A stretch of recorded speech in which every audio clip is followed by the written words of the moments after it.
the Americans with Tim Burke, and it's going well for Tim at the moment. 29.51. I don't think he's going to match Martin Fourcade unless he just lets these go with rapid fire. He's too disciplined to do that. And remember, his partner Henkel took silver medal with a perfect shoot yesterday. Yeah, a lot of commentators claiming that that medal was half American, because if it wasn't for Tim Burke, I think Henkel would have retired certainly last season, if not the season before. Good point. Well, that's a wonderful performance. 15 out of 15 for Tim. Fourcade's coming in, Patrick. I think he's got about 35 seconds advantage. Well, coming in shortly, I should say. Lindstrom, who looked to be a threat for so long, but missing one on that last shoot.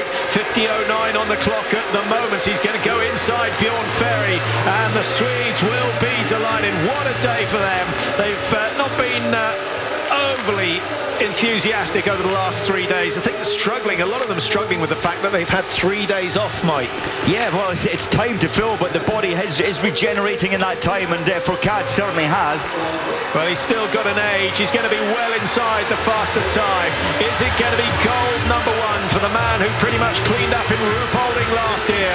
A wonderful time, 49.43, a margin of 33.7, but no celebrations quite yet, because Fourcade will know that Terje Boe is out there. He thinks he's won, though. I'm quite sure he feels it's his. We'll see.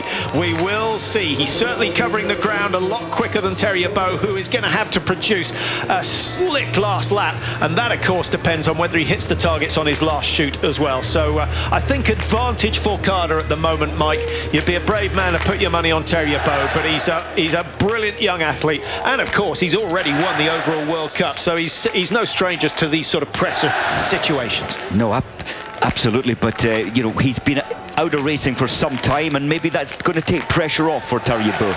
Fourcade, Lindstrom in first and second at the moment.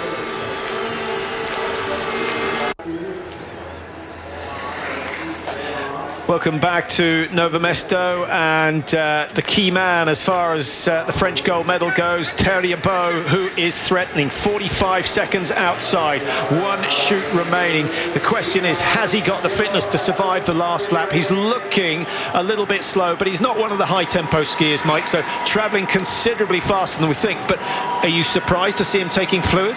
I'm not actually. He's on over 45 minutes of his racing, or coming up to 45 minutes. I think he's struggling, Patrick. He's lost 7 seconds on Fourcade over the last 900 metres. So Terje Boe's pace is really dropping off at this point in the race. If he clears the targets, his spirits will rise and the determination will come back. Well, he's going to have to find a second win, certainly, if he wants to challenge the Frenchman and keep Norway's run of success going. Norway have only missed out on one gold medal so far from the 6 events that we've had. Jaroslav Sukup started so well.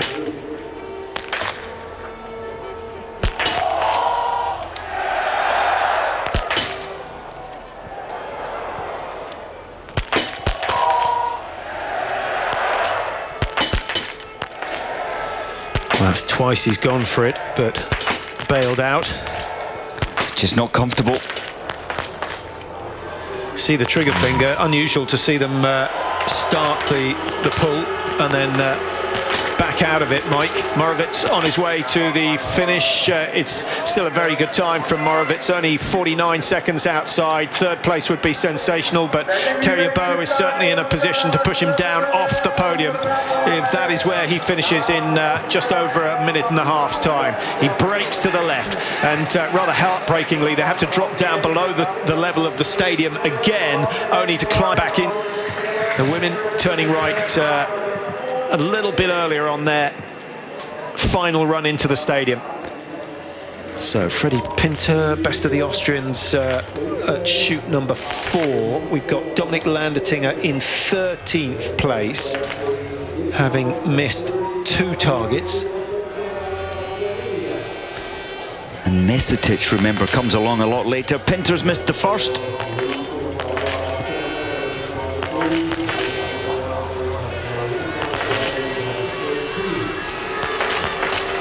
I'm surprised he just didn't settle before that first shot, Pinter.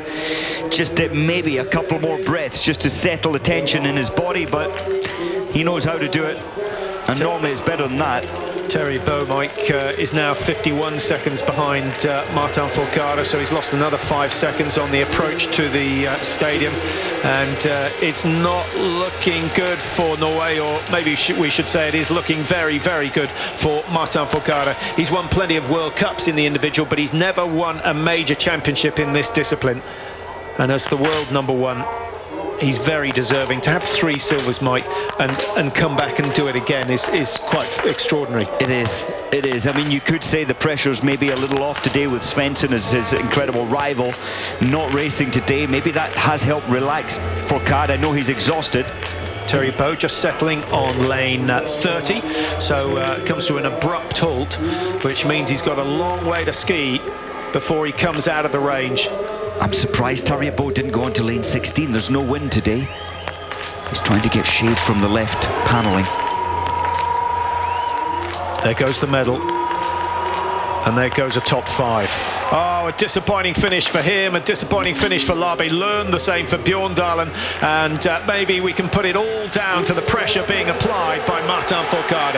Isn't that incredible? Terje Boe, the former overall world champion, the world champion in this race. He's hit 5 targets in a row so many times, but it just shows what was happening in his mind. Well, that's great news for the Czechs, Mike, because it means that if Andrej Moravec goes into 3rd, which he will do, he could well claim the host nation's 2nd medal of these championships. 48.6 outside. If he'd hit all 5 on the last shoot, he would have been in the gold medal position. That will be a question he asks himself tonight. But applaud this man, because it is so hard to do it on your home snow.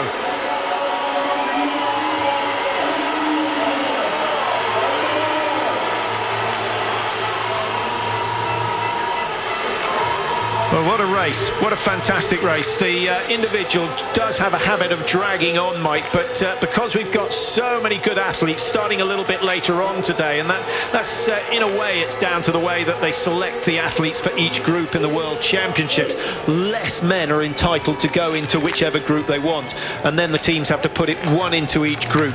And we've got the likes of Simon Fourcade, who started 107, Michael Schlesinger of the Czech Republic, who started 108. They'll certainly keep this race alive, and Yanis Maric of Slovenia starting 110.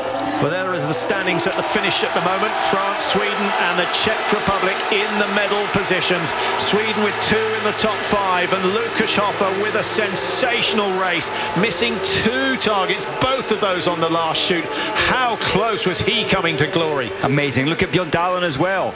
3:19 behind, 3 penalties. A medal possibility. It is still there. He still has a chance of taking medals, and I think with that sort of result, he justifies his selection. Oh, 100%, and I'm so impressed with Moravec. He's done it again. He got the bronze in the mixed relay team, and many people saying that was the best 10 shots they've ever seen in biathlon under the pressure that he was in the mixed relay. Yeah, so he deserves some individual success as well. Off comes the number. Well, he's going to find, I think his pulse rate will keep going for a while with the excitement of it all, but he's got to sit around for the next 45 minutes or so just to keep an eye on all the other athletes out there.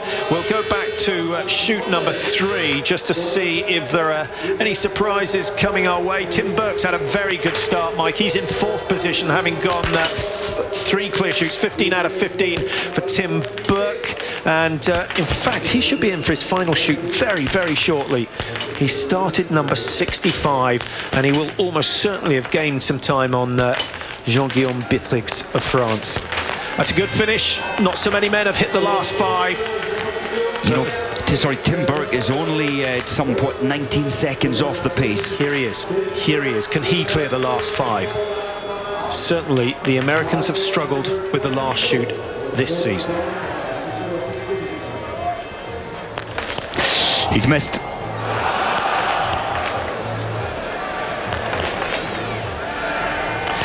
So the top prize has gone, but Lindstrom on 41.32 is in danger of being pushed down, and the crowd I don't think they like what they see, because I think they're absolutely certain that Tim Burke is going to push Moravec of the Czech Republic off the podium. He has done. He's got into second place, and that would be a sensational result for the Americans.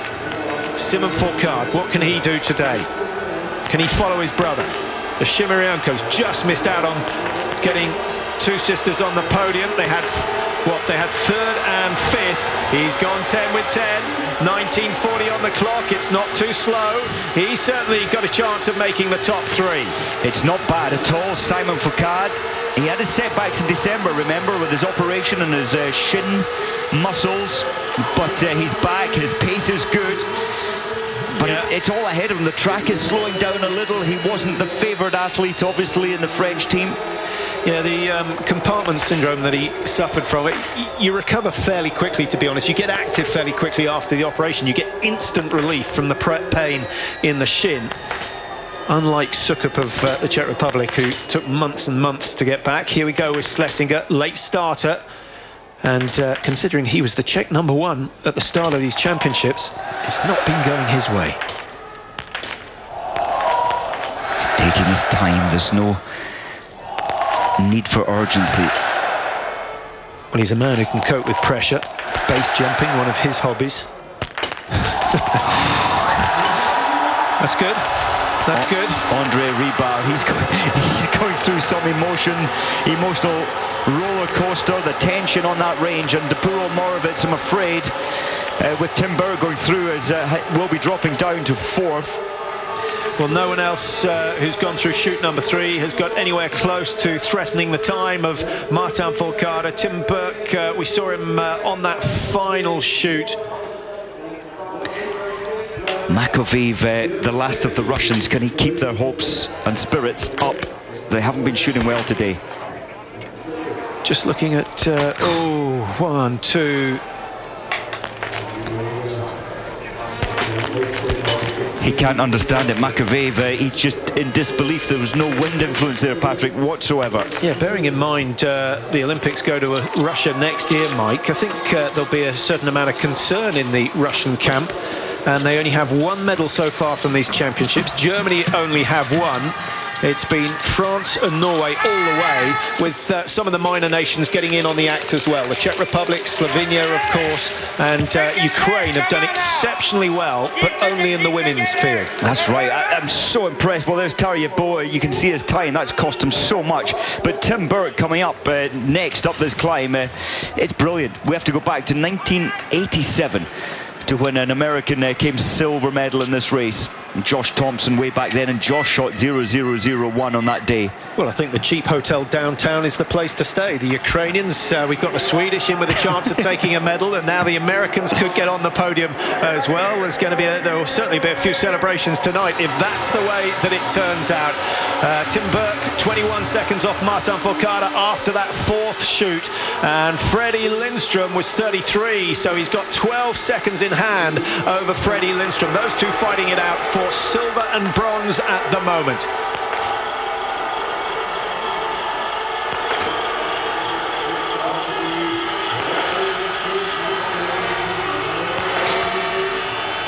There goes Eriksson's hopes. As soon as he's missed one, he doesn't have the ski pace to challenge with another minute added on. Jonas Jonsson just reading out the bad news. And Eriksson's spirit is just broken already. Jackson of Great Britain still in the top 60 at that stage. We'll try